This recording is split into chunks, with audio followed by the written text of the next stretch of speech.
The history is something we should know to make a better future. Please support for our channel by share, subscribe. We provide the truth of history to everyone. Soldiers, 10 facts about the Battle of Ia Drang. The U.S. forces made use of battalion radio operators to request helicopter support and coordinate artillery barriers, bombardments, and bomb and napalm strikes. The Battle of Ia Drang included 2 engagements between the North Vietnamese and American armies in 1965. The battle was of the bloodiest and fiercest of the Vietnam War. The battle began on November 14, 1965 in Ia Drang Valley in the Central Highlands of Vietnam. Under the command of Lieutenant Colonel Moore, American soldiers of the 1st Battalion, 7th Air Cavalry were transported by helicopter to clear landing zones and create a command center. The first landing zone, LZ-X-ray, was located on a large termite mound in Ia Drang Valley.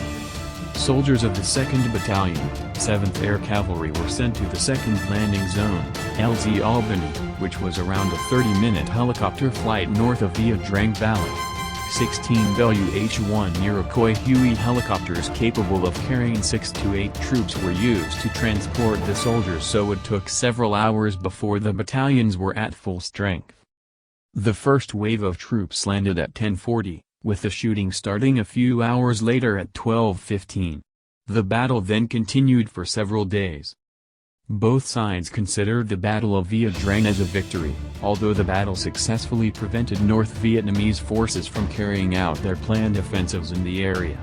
However, both sides suffered catastrophic losses, particularly the North Vietnamese. LZ-X-ray is considered a tactical American victory and the North Vietnamese forces lost 10 times more troops. Meanwhile, LZ Albany was a defeat for the U.S. troops. More than half the American forces there were killed in an ambush and the North Vietnamese soldiers were too close to use air and artillery support. Despite the battle's great resonance in 1965, it only received wide public acclaim decades later in the United States. In this article, we will look at 10 interesting facts about the Battle of Ia Drang. 1. Ia Drang tested the U.S. military's new air mobility tactics. The battle was in a jungle with no roads and helicopters were the only way to transport whole battalions to the remote area. In addition, the U.S. forces made use of battalion radio operators to request helicopter support and coordinate artillery barriers, bombardments, and bomb and napalm strikes. 2. The battle provided the North Vietnamese military with invaluable experience.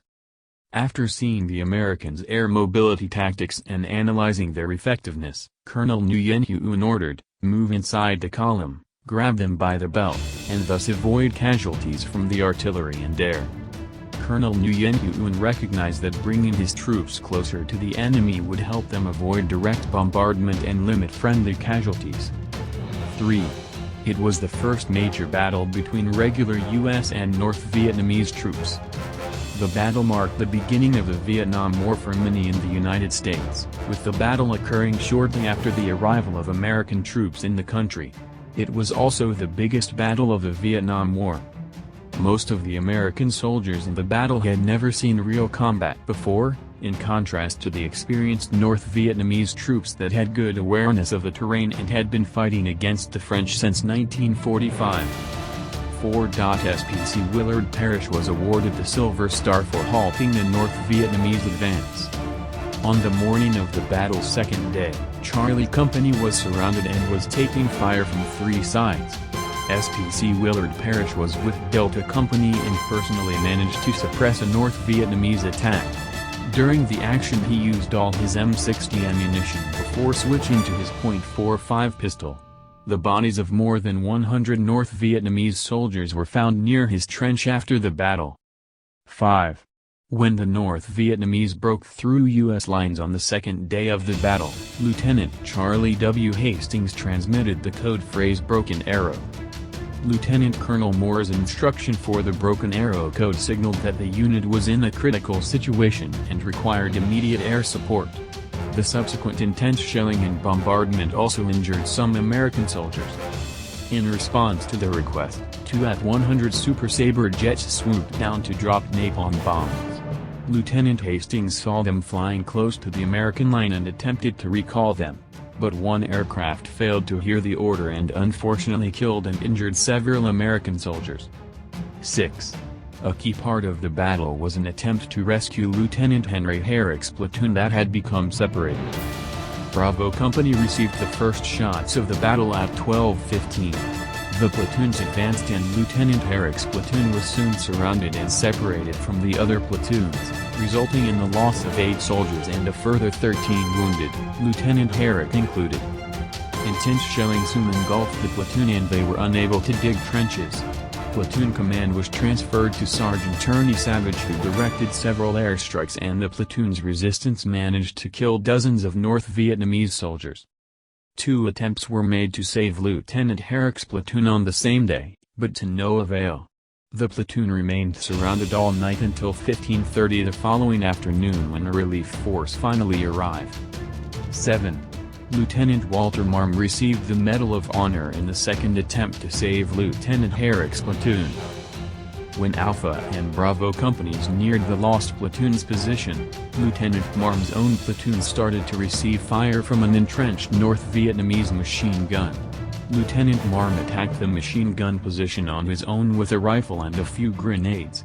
Lieutenant Marm was wounded in the neck and jaw, but nonetheless managed to kill the machine gun crew. The bodies of 12 dead North Vietnamese soldiers were found in the machine gun nest the next day. 8. Colonel N used human wave tactics.